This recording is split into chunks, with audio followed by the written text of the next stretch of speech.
These labs are all in the black. I want to give this thing time to declare itself. We need to keep an eye on her. Too late. She's going in for surgery. Said she was feeling better. Said she wanted to get it over with and get out of here.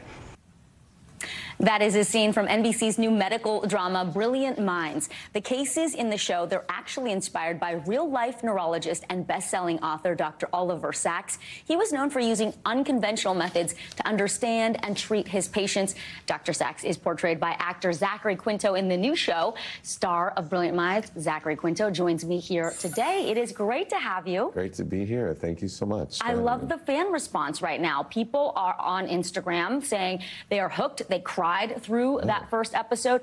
Talk to us about how closely this show portrays the real-life doctor who used these unconventional methods, and what do you want your audience to take away?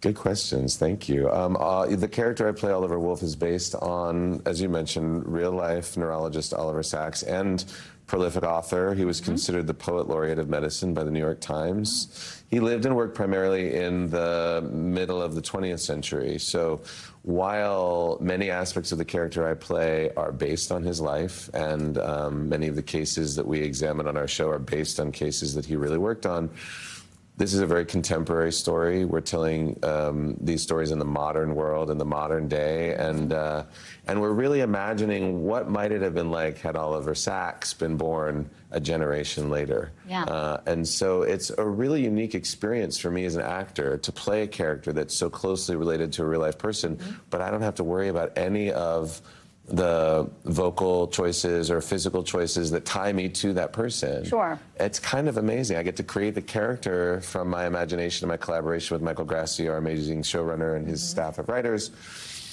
But it's really rooted in the truth, and that's something that I find really unique. And what do I want audiences to take from it? I always say that if audiences see themselves in the stories that we're telling, then we're doing our job.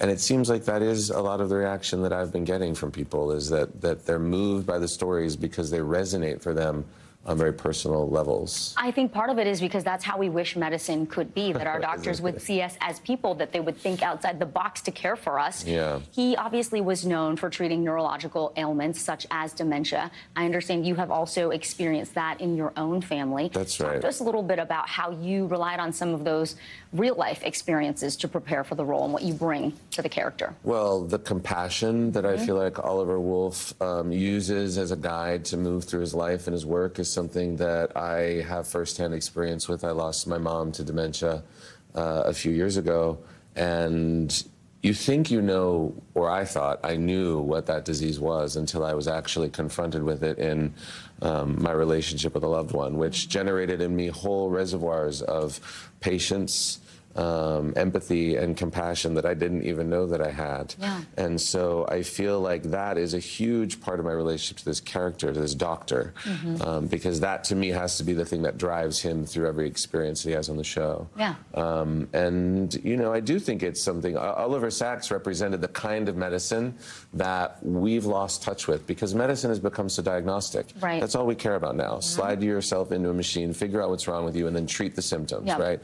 But Oliver Sacks was really fascinated and driven by this idea: ask not what disease the patient has, ask what patient the disease has. Wow. Who was the person? And even though in many cases on our show we're dealing with neurological diseases, disorders, conditions, or injuries that often have no cure, there's no fix for these issues. So what our show really examines and what it really invites audiences into is the exploration of how do you find purpose and dignity and meaning and joy in a life that may never return to the sense of normal that you had grown accustomed to and maybe even taken for granted. It just looks at the human nature of the person with the condition, not just the condition itself, which can be so clinical. Yeah.